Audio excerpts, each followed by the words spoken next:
প্রিয় এইচএসসি শিক্ষার্থীরা, আমাদের আজকের এই ভিডিও লেকচারটি হতে যাচ্ছে হাইড্রোজেন বন্ধন নিয়ে। হাইড্রোজেন বন্ধন নিয়ে পড়াশোনা করার আগে আমরা শুরুতেই যেটা জেনে নিব সেটা হচ্ছে হাইড্রোজেন বন্ধন গঠনের শর্ত আসলে কি? দেখো, কোনো একটা যৌগ হাইড্রোজেন বন্ধনে অংশগ্রহণ করবে কি করবে না তার জন্য যেটা সবচাইতে ইম্পোর্টেন্ট সেটা হচ্ছে ওই যৌগতে অবশ্যই হাইড্রোজেন পরমাণুটা থাকতে হবে। কোনো যৌগে যদি হাইড্রোজেন পরমাণুটি না থাকে তাহলে তার হাইড্রোজেন বন্ধন গঠন করার প্রশ্নই আসবে না। তাছাড়া তার সাথে যেটা থাকতে হবে সেটা হচ্ছে হাইড্রোজেন পরমাণুর সাথে পর্যায় সারণীর অধিক তড়িৎ ঋণাত্মক এবং আকারে ক্ষুদ্র পরমাণুগুলো যুক্ত থাকতে হবে সমযোজী বন্ধনের মাধ্যমে। কিরকম দেখো, পর্যায় সারণীতে ৩ টা আকারে ক্ষুদ্র এবং অধিক তড়িৎ ঋণাত্মক পরমাণু হচ্ছে ফ্লোরিন, অক্সিজেন এবং নাইট্রোজেন। অর্থাৎ হাইড্রোজেনের সাথে যদি সমযোজী বন্ধনে ফ্লোরিন অথবা অক্সিজেন অথবা নাইট্রোজেন নামক পরমাণু যদি হাইড্রোজেনের সাথে সমযোজী বন্ধনে যুক্ত থাকে, শুধুমাত্র তখনই হচ্ছে হাইড্রোজেন বন্ধন দেখা যাবে। তাহলে সামারি আকারে শর্তটা হচ্ছে এরকম যে, কোনো একটা যৌগ হাইড্রোজেন বন্ধন তখনই দেখাতে পারবে যখন তার মধ্যে হাইড্রোজেন থাকবে এবং তার সাথে সমযোজী বন্ধনে আবদ্ধ থাকবে অধিক তড়িৎ ঋণাত্মক এবং আকারে ক্ষুদ্র পরমাণু ফ্লোরিন অথবা নাইট্রোজেন অথবা অক্সিজেন। তাহলেই শুধুমাত্র সেই যৌগটা হাইড্রোজেন বন্ধন দেখাতে পারবে, আদারওয়াইজ পারবে না। তো এবার চলো হাইড্রোজেন বন্ধন বলতে আসলে কি বুঝি তা একটু স্টেপ বাই স্টেপ পানির এক্সাম্পলের মাধ্যমে দেখে নিই। দেখো, সাধারণত পানির অণু যেগুলো থাকে অর্থাৎ H2O তে হাইড্রোজেন বন্ধন দেখা যায়। তাই আমরা হচ্ছে পানির অণু বা H2O কে আমরা হচ্ছে এইখানে হাইড্রোজেন বন্ধন বোঝার জন্য এক্সাম্পল হিসেবে নিচ্ছি।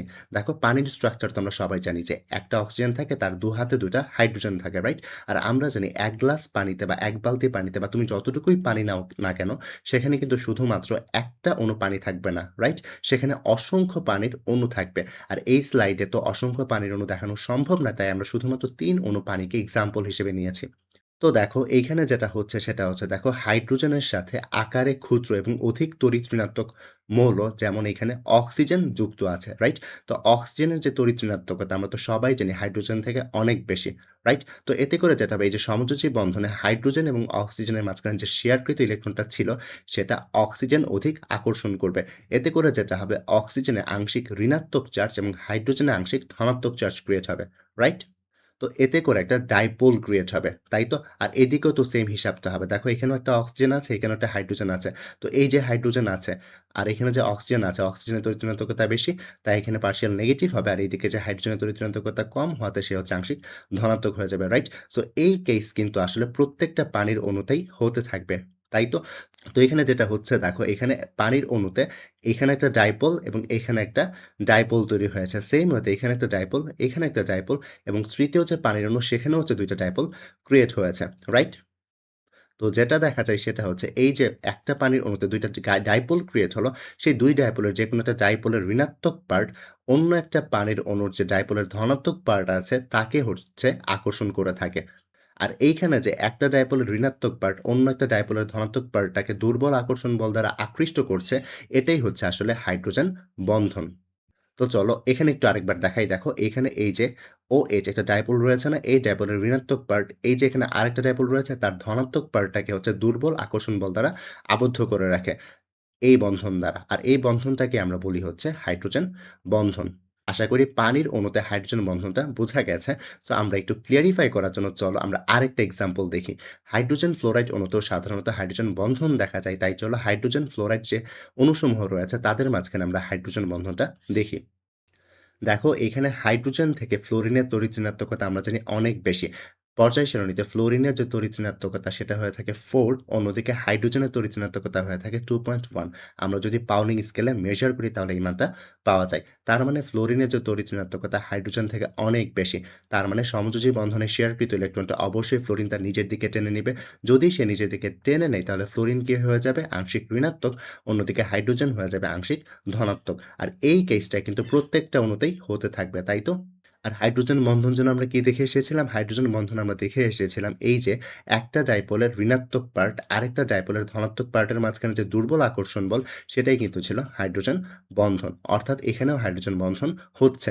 সিমিলার ওয়েতে দেখো, এখানে এই যে ডাইপোলটা রয়েছে, এই যে এখানে HF ডাইপোলটা রয়েছে, এই ডাইপোলের এই যে ঋণাত্মক পার্ট আর এই ডাইপোলের যে ধনাত্মক পার্ট তাদের মাঝখানেও কিন্তু একটা দুর্বল আকর্ষণ বল সৃষ্টি হচ্ছে, রাইট? এটাও কিন্তু আমাদের হাইড্রোজেন বন্ধন। তার মানে এখানে হাইড্রোজেন ফ্লোরাইড অণুতে হাইড্রোজেন বন্ধন কিভাবে গঠিত হয় এবং পানির অণুতে হাইড্রোজেন বন্ধন কিভাবে গঠিত হয় সেটা আমরা দেখে নিলাম, তাই তো? তো শর্টে যদি বলতে চাই তাহলে আমরা এটা বলতে পারি হাইড্রোজেন বন্ধনকে আমরা যদি সিম্পলি মনে রাখতে চাই, আমরা যেটা মনে রাখতে পারি সেটা হচ্ছে একটা ডাইপোলের ঋণাত্মক পার্টের সাথে আরেকটা ডাইপোলের যে ধনাত্মক পার্টের যে আকর্ষণ বলটা হয় যেটা অনেক দুর্বল প্রকৃতির হয়ে থাকে, সেই আকর্ষণ বলটাই হচ্ছে হাইড্রোজেন বন্ধন। তো এখন চলো আমরা বুকিশ ওয়েতে এই জিনিসটাকে অর্থাৎ হাইড্রোজেন বন্ধনটাকে সংজ্ঞায়িত করে ফেলি। হাইড্রোজেন বন্ধনের সংজ্ঞাটা অনেকটা এরকম যে হাইড্রোজেন পরমাণু যখন উচ্চ তড়িৎ ঋণাত্মক এবং আকারে ক্ষুদ্র মৌল যেমন ফ্লোরিন অথবা অক্সিজেন অথবা নাইট্রোজেনের সাথে যুক্ত থাকে এবং সে বন্ধনটা হবে সমযোজী বন্ধন, তখন শেয়ারকৃত ইলেকট্রন যুগল অধিক তড়িৎ ঋণাত্মক মৌলের দিকে বেশি আকৃষ্ট হচ্ছে। তাই তো এখানে দেখতে পাচ্ছ যে হাইড্রোজেন যখন হচ্ছে উচ্চ তড়িৎ ঋণাত্মক এবং আকারে ক্ষুদ্র ফ্লোরিনের সাথে যুক্ত আছে এবং তারা সমযোজী বন্ধন গঠন করছে, তখন শেয়ারকৃত ইলেকট্রন যুগল অধিক তড়িৎ ঋণাত্মক অর্থাৎ ফ্লোরিনের দিকে বেশি আকৃষ্ট হচ্ছে, তাই না? তো এতে করে যেটা তৈরি হচ্ছিল সেটা হচ্ছে ডাইপোল। আর এই যে ডাইপোল তৈরি হচ্ছে, এই ডাইপোলের ঋণাত্মক পার্ট আর অন্য একটা ডাইপোলের ধনাত্মক পার্ট একে অপরকে আকর্ষণ করে। আর এই আকর্ষণ বলটা অনেক দুর্বল প্রকৃতির হয়ে থাকে। আর এই দুর্বল প্রকৃতির আকর্ষণ বলটাকেই কিন্তু আমরা বলছিলাম হচ্ছে হাইড্রোজেন বন্ধন। এবং হাইড্রোজেন বন্ধনটাকে যে আমরা প্রকাশ করি, এটার জন্য কিভাবে প্রকাশ করছি? দেখো এখানে হাইড্রোজেন বন্ধনটাকে আমরা ডটেড লাইন দিয়ে প্রকাশ করছি, রাইট? তাই আমরা বলতে পারি হাইড্রোজেন বন্ধনকে নরমালি ডটেড লাইন দ্বারা প্রকাশ করা হয়ে থাকে। আশা করি হাইড্রোজেন বন্ধন বলতে কি বোঝায় সেটা তোমরা ধরতে পেরেছ। আর আরেকটা জিনিস কিন্তু মনে রাখবে অবশ্যই, অবশ্যই। ১ম এ আমি তোমাদেরকে যে শর্তটা দেখিয়েছি সেই শর্তটা কিন্তু সবসময় মনে রাখবে। সেটা ছিল হাইড্রোজেন বন্ধন পেতে গেলে অবশ্যই, অবশ্যই সেই যৌগে হাইড্রোজেনের সাথে অধিক তড়িৎ ঋণাত্মক কিন্তু আকারে ক্ষুদ্র পরমাণু যুক্ত থাকতে হবে। কি যেন বলেছিলাম? এই যে এখানে ফ্লোরিন, অক্সিজেন এবং নাইট্রোজেন বলেছিলাম। তার মানে এখানে হাইড্রোজেনের সাথে ফ্লোরিন অথবা অক্সিজেন অথবা নাইট্রোজেন যদি থাকে তখনই হচ্ছে হাইড্রোজেন বন্ধন পসিবল হবে, আদারওয়াইজ পসিবল হবে না। সেম কাজটাও এখানে দেখো, এই পানির অণুতে হাইড্রোজেনের সাথে কি রয়েছে? অধিক তড়িৎ ঋণাত্মক বা আকারে ক্ষুদ্র অক্সিজেন রয়েছে। তাই এখানে হাইড্রোজেন বন্ধন পসিবল হয়েছিল। সো এই ব্যাপারটি একটু মনে রাখবে যে হাইড্রোজেন বন্ধনের ১ম যে শর্তটা সেটা হচ্ছে যৌগতে হাইড্রোজেন থাকতেই হবে। দ্বিতীয় যে শর্তটা সেটা হচ্ছে হাইড্রোজেনের সাথে ফ্লোরিন অথবা অক্সিজেন অথবা নাইট্রোজেন থাকতে হবে। নয়তো হাইড্রোজেন বন্ধন কখনো পসিবল না। তো এবার চলো হাইড্রোজেন বন্ধনকে ২ ভাগে ভাগ করা যায় সেটা একটু দেখে আসি। দেখো হাইড্রোজেন বন্ধনকে মূলত ২ ভাগে ভাগ করা যায়। একটা হচ্ছে আন্তঃআণবিক হাইড্রোজেন বন্ধন, অন্যটি হচ্ছে অন্তঃআণবিক হাইড্রোজেন বন্ধন। দেখো পার্থক্যটা কিন্তু খুবই ছোট। একটা হচ্ছে আন্তঃআণবিক হাইড্রোজেন বন্ধন অর্থাৎ এখানে আকার রয়েছে, অন্যদিকে আরেকটা হচ্ছে অন্তঃআণবিক হাইড্রোজেন বন্ধন অর্থাৎ এখানে আকার নেই। পার্থক্যটা খুবই সিম্পল হলো বাট এই ২ টা জিনিস কিন্তু কমপ্লিটলি ডিফারেন্ট। দেখো আন্তঃআণবিক হাইড্রোজেন বন্ধনটা দেখা যাবে হচ্ছে ২ টি পাশাপাশি অণুর মধ্যে। অন্যদিকে অন্তঃআণবিক হাইড্রোজেন বন্ধনটা দেখা যাবে একই অণুর ২ টি ভিন্ন গ্রুপের মাঝখানে। ব্যাপারটা কি? একটু এক্সাম্পলের মাধ্যমে দেখে নিই। দেখো এখানে যে আমরা হাইড্রোজেন ফ্লোরাইড অণুতে এবং পানির অণুতে হাইড্রোজেন বন্ধনটা দেখেছিলাম সেটা আসলে ছিল আন্তঃআণবিক হাইড্রোজেন বন্ধন। কিভাবে? দেখো এখানে হাইড্রোজেন ফ্লোরাইডের একটা অণু আর এখানে হাইড্রোজেন ফ্লোরাইডের আরেকটা অণু, তারা কিন্তু পাশাপাশি ছিল। তাই তো? তারা ২ টা অণু পাশাপাশি ছিল। এই দেখো ২ টি পাশাপাশি অণুর মাঝখানে কি হয়েছে? একটা হাইড্রোজেন বন্ধন হয়েছে না? তাই তাকে বলা হতো আন্তঃআণবিক হাইড্রোজেন বন্ধন। অর্থাৎ পানিতে এবং হাইড্রোজেন ফ্লোরাইড অণুতে যে বন্ধনটা থাকে, হাইড্রোজেন বন্ধনটা থাকে সেটা হয়ে থাকে আন্তঃআণবিক প্রকৃতির। আর অন্যদিকে অন্তঃআণবিক হাইড্রোজেন বন্ধন বোঝার জন্য যেটা মনে রাখবে সেটা হচ্ছে একই অণুর ২ টি ভিন্ন গ্রুপের মধ্যে অন্তঃআণবিক হাইড্রোজেন বন্ধনটা হয়ে থাকবে। কিরকম? দেখো, ধরো একটা যৌগ নিয়েছি সেটা হচ্ছে এখানে অর্থোনাইট্রোফেনল। এই যে দেখতে পাচ্ছ এখানে একটা বেনজিন রয়েছে। বেনজিনের এক হাতে হাইড্রোক্সিল গ্রুপ আর এক হাতে নাইট্রো গ্রুপ রয়েছে। এই যে যৌগটা এটাকে আসলে বলা হয় অর্থোনাইট্রোফেনল। এখানে এই স্ট্রাকচারটা আসলে কি তার ডিটেইলসে না গিয়ে আমরা শুধুমাত্র এখানে হাইড্রোজেন বন্ধনেই ফোকাস করব। কারণ এটা অর্গানিক বা জৈব রসায়নের ক্লাস না। এগুলো ইনশাআল্লাহ আমরা পরবর্তীতে জৈব রসায়নের প্লেলিস্টে দেখব। বাট আপাতত মনে রাখো এই যে স্ট্রাকচারটা এটাকে বলা হয় অর্থোনাইট্রোফেনল। এই অর্থোনাইট্রোফেনলে অন্তঃআণবিক হাইড্রোজেন বন্ধন দেখা যায়। কেন? একটু খেয়াল করো।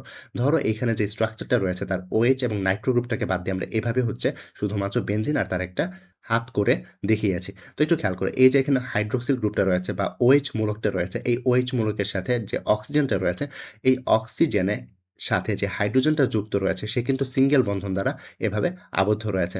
অন্যদিকে যে নাইট্রো গ্রুপটা রয়েছে, নাইট্রো গ্রুপের স্ট্রাকচারটা অনেকটা এরকম হয়ে থাকে। তো এই স্ট্রাকচারটা একটু মনে রাখবে, কারণ এখানে স্ট্রাকচার আমি বেশি বোঝাতে পারবো না, কারণ এটা হচ্ছে জৈব রসায়নের ক্লাসে আমরা ইনশাআল্লাহ পরবর্তীতে ডিসকাস করব। তাই আপাতত জাস্ট একটু মনে রাখো স্ট্রাকচারটা। তো এইখানে দেখো এখানে অক্সিজেনের যে তড়িৎ ঋণাত্মকতা এটা অবশ্যই হাইড্রোজেন থেকে বেশি। এতে করে যেটা হবে সমযোজী বন্ধনের শেয়ারকৃত যে ইলেকট্রনটা আছে সেটা অক্সিজেনের দিকে বেশি মুভ করে যাবে। অর্থাৎ অক্সিজেনের উপরে পার্শিয়াল নেগেটিভ বা আংশিক ঋণাত্মক চার্জ এবং হাইড্রোজেনের উপর আংশিক ধনাত্মক চার্জ ক্রিয়েট হবে। সেম জিনিসটা হয় হচ্ছে এখানে নাইট্রোজেন এবং অক্সিজেনের মাঝখানে। দেখা যায় অক্সিজেনে আংশিক ঋণাত্মক চার্জ, অন্যদিকে নাইট্রোজেনে আংশিক ধনাত্মক চার্জ ক্রিয়েট হয়। আর দেখো এখন যেটা হচ্ছে এখানে একটা ডাইপোল ক্রিয়েট হলো আর এখানে একটা ডাইপোল ক্রিয়েট হলো। ডাইপোল যেন কি ছিল? ডাইপোল ছিল ২ টা পোল। এই যে এখানে একটা প্লাস পোল তৈরি হলো আর এখানে একটা মাইনাস পোল তৈরি হলো। এই যে ২ টা পোলের জন্য আসলে এগুলোকে ডাইপোল বলা হয়। তো একটু দেখো এখানে OH এ একটা ডাইপোল রয়েছে আর এখানে আরেকটা ডাইপোল রয়েছে। তো এই ডাইপোলের পজিটিভ আর এই ডাইপোলের নেগেটিভ কি করবে? তাদেরকে একটা দুর্বল আকর্ষণ বল দ্বারা আকৃষ্ট করবে। এটাই হচ্ছে হাইড্রোজেন বন্ধন, তাই না? তো একটু দেখো অন্তঃআণবিক হাইড্রোজেন বন্ধন এবং আন্তঃআণবিক হাইড্রোজেন বন্ধনের মাঝখানে পার্থক্যটা আসলে কোথায়? আন্তঃআণবিক যে হাইড্রোজেন বন্ধনটা রয়েছে সেটা কিন্তু পাশাপাশি ২ টা অণুর মাঝখানে হয়েছে। অন্যদিকে অন্তঃআণবিক যে আকর্ষণ বলটা হচ্ছে বা অন্তঃআণবিক হাইড্রোজেন বন্ধনটা হচ্ছে একটি অণুরই ২ টি ভিন্ন মূলক বা ২ টি ভিন্ন গ্রুপের মাঝখানে। যেমন এখানে দেখো, এখানে অর্থোনাইট্রোফেনলেরই হচ্ছে একটা অণু, সে একটা অণুর ২ টা ভিন্ন গ্রুপ বা মূলকের মাঝখানে হচ্ছে হাইড্রোজেন বন্ধনটা হয়েছে। এই ব্যাপারটাই হচ্ছে আসলে পার্থক্য। তার মানে অন্তঃআণবিক হাইড্রোজেন বন্ধনটা একটা যৌগতেই দেখা যায়। একটা যৌগের ২ টা ভিন্ন মূলক বা গ্রুপের মাঝখানে অন্তঃআণবিক হাইড্রোজেন বন্ধনটা ক্রিয়েট হয়। অন্যদিকে আন্তঃআণবিক হাইড্রোজেন বন্ধনটা ক্রিয়েট হয় দুটি পাশাপাশি অণুর মধ্যে। এটাই হচ্ছে পার্থক্য। সো এই এক্সাম্পলগুলো একটু মনে রাখবে। তো এই তো ছিল আন্তঃআণবিক হাইড্রোজেন বন্ধন এবং অন্তঃআণবিক হাইড্রোজেন বন্ধন। এবার চলো এক্সট্রা একটা ফ্যাক্ট জেনে নিই যেটা আমাদের পরবর্তী স্লাইডে একটা প্রবলেম করার জন্য আমাদেরকে সাহায্য করবে। সেটা হচ্ছে দেখো, এই যে তরল যেটি রয়েছে আমরা তো জানি তরল পদার্থর যে অণুগুলো রয়েছে তার অনেক কাছাকাছি থাকে, তাই না? অণুসমূহ তরল পদার্থেতে অনেক বেশি কাছাকাছি থাকে এবং তরল পদার্থতে কেন কাছাকাছি থাকে? কারণ তাদের মাঝখানে বন্ধন যেগুলো আছে সেগুলো একটু বেশি থাকে এবং তাদের মাঝখানে অণুসমূহের মাঝখানে আকর্ষণ বলটাও বেশি থাকে। আর তরলে যেহেতু বন্ধন এবং আকর্ষণ বলটা বেশি রয়েছে, আমরা জানি বন্ধন এবং আকর্ষণ বল যেখানে বেশি থাকে, তাকে গলাতে বা ফোটাতে সবসময় বেশি শক্তি লাগে। তাহলে কি মনে রাখবে? তাহলে এটা মনে রাখবে যে তরল যে পদার্থগুলো থাকে, তরল পদার্থগুলোতে অণুসমূহ কাছাকাছি থাকে। অণুসমূহ কেন কাছাকাছি থাকে? কারণ তাতে বন্ধন বা আকর্ষণ বলটা একটু বেশি থাকে। আর যাদেরই হচ্ছে বন্ধন বা আকর্ষণ বলটা বেশি থাকবে, তাদেরকে গলাতে বা ফোটাতে শক্তি বেশি লাগবে। অপোজিট ওয়েতে যে গ্যাস সমূহ রয়েছে, গ্যাসে আমরা জানি যে অণুগুলো থাকে তারা অনেক বেশি দূরে থাকে, রাইট? আর গ্যাসে অণুসমূহ কেন দূরে থাকে? কারণ তাদের মাঝখানে বন্ধন বা আকর্ষণ বলটা খুবই কম পরিমাণে থাকে। আর যাদের মাঝখানেই হচ্ছে বন্ধন বা আকর্ষণ বল অনেক বেশি কম থাকবে, তাদেরকে গলাতে বা ফোটাতে শক্তিটাও অনেক বেশি কম লাগবে। তো এই ব্যাপারটা মনে রাখবে যে বন্ধন বা আকর্ষণ বল যখনই বেড়ে যাবে তাকে গলাতে বা ফোটাতে শক্তি বেশি লাগবে। অন্যদিকে বন্ধন বা আকর্ষণ বল যখন কম হবে তখন তাকে গলাতে বা ফোটাতে শক্তি কম লাগবে। কারণ ব্যাপারটা খুবই সিম্পল। ব্যাপারটা এরকম যে ধরো তোমার কাছে একটা অণু রয়েছে। এই অণুতে ধরো সমযোজী বন্ধনই থাকুক বা আয়নিক বন্ধন যে বন্ধনই থাকুক না কেন, সে বন্ধনে তুমি যদি কিছু পরিমাণ শক্তি দাও তাহলে দেখা যায় বন্ধনটা ভেঙে যায়। এই যে কিছু পরিমাণ শক্তি দিলে বন্ধনটা ভেঙে যাচ্ছে, এটা ভাঙার কারণটা কি? ভাঙার কারণটা হচ্ছে তাদের মাঝখানে বন্ধন বা আকর্ষণ বল যেটা ছিল এই ২ টা পরমাণুর মধ্যে সেটা কম ছিল। বা আকর্ষণ বল বা বন্ধনটা তাদের মাঝখানে কম থাকাতে যেটা হয় সেটা হচ্ছে তাকে কম পরিমাণ শক্তি দিলে বন্ধনটা ভেঙে যাবে। বাট ধরো তাদের দুজনের মাঝখানে এই বন্ধনের শক্তিটা বা আকর্ষণ বলটা খুবই তীব্র ছিল। যদি তীব্র থাকে বা বন্ধনের নাম্বারটা অনেক বেশি থাকে তখন কিন্তু বেশি পরিমাণ শক্তি দিতে হবে এটাকে ভাঙার জন্য, তাই তো? সো এই ব্যাপারটা মনে রাখবে যে যাদের মাঝখানে বন্ধন বেশি বা আকর্ষণ বলটা বেশি হয় তাদেরকে ভাঙতে বা গলাতে বা ফোটাতে বেশি শক্তি প্রয়োজন হয়। আর যাদের মাঝখানে বন্ধন বা আকর্ষণ বলটা কম থাকে তাকে গলাতে বা ফোটাতে কম পরিমাণ শক্তি দিলেই জিনিসটা গলে যায় বা ফুটে যায়। অর্থাৎ বয়েল হওয়া শুরু করে। তাই তো? সো এবার চলো এই কনসেপ্টগুলো কাজে লাগিয়ে একটা প্রবলেম করি। সেটা হচ্ছে এটা অনেক ফেমাস একটা প্রবলেম তোমাদের ইন্টারমিডিয়েটে অনেক বেশি আসে সেটা হচ্ছে যে কক্ষ তাপমাত্রায় H2O তরল হলেও হাইড্রোজেন সালফাইড গ্যাস কেন? এই প্রবলেমটা করার জন্য আমাদের যদি সমাধান করতে যাই তাহলে আমাদের যে ২ টা জিনিস করতে হবে সেটা হচ্ছে ১ম এ পানি এবং হাইড্রোজেন সালফাইডের স্ট্রাকচারটা এঁকে নিতে হবে।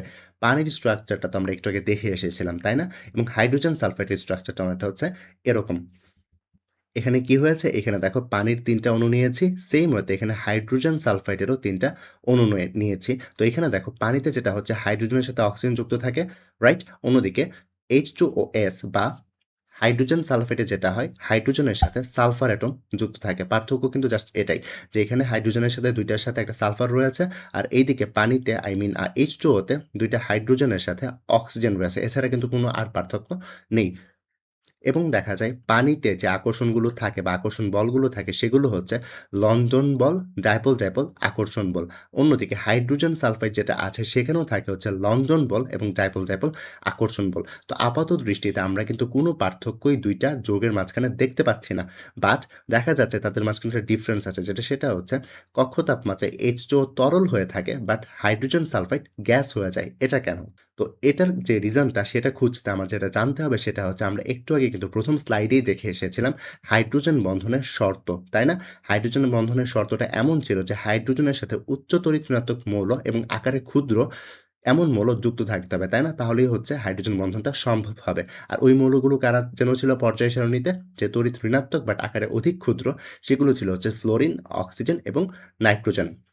তো একটু খেয়াল করো এই যে H2O রয়েছে, H2O তে কিন্তু হাইড্রোজেনের সাথে আকারে ক্ষুদ্র কিন্তু অধিক তড়িৎ-ঋণাত্মক অক্সিজেন যুক্ত রয়েছে। যেটার জন্য আসলে তার মাঝখানে হাইড্রোজেন বন্ধনটা সম্ভব হবে। বাট এখানে দেখো হাইড্রোজেন সালফাইডে কি রয়েছে? হাইড্রোজেনের সাথে অধিক তড়িৎ-ঋণাত্মক কিন্তু আকারে ক্ষুদ্র কোনো পরমাণু অর্থাৎ ফ্লোরিন, অক্সিজেন এবং নাইট্রোজেন যুক্ত নেই। উল্টো এখানে আছে সালফার। অর্থাৎ এই ক্ষেত্রে হাইড্রোজেন সালফাইডে কিন্তু কখনোই হাইড্রোজেন বন্ধন গঠন হবে না। কেন হবে না? কারণ হাইড্রোজেনের সাথে অধিক তড়িৎ ঋণাত্মক বা আকারে ক্ষুদ্র যেমন ফ্লোরিন, অক্সিজেন অথবা নাইট্রোজেন যুক্ত নেই।